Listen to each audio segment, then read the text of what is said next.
चर्चा में।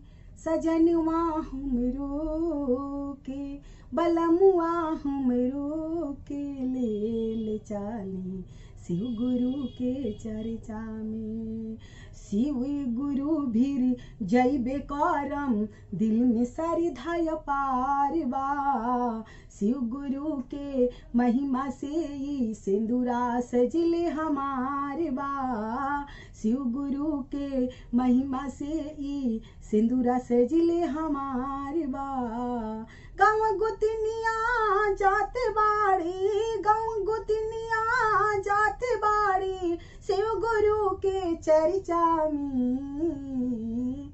सजनवा हमरो के ले चाली शिव गुरु के चर्चा में। भले न किनिहा महंगा गहना, भले न किनिहा साया साड़ी, ना चाही एको पैसा ये सैया ले चली शिव जी के चर्चा में।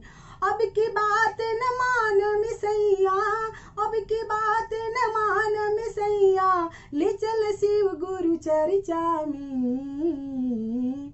सजनवा हमरो के बलमुआ हमरो के ले चाली शिव गुरु के चर्चा में। बाबा के कृपा से ही सजल सब परिवार बा। ओहो शिव गुरु के कृपा से ई खुशियाँ सजले हमार बा। अब की बात न मान में सैया समझाई ले रउआ के। सुनी सजनवा बतिया मानी, सुनी बलमुआ बतिया मानी ले चली शिव गुरु चर्चा में।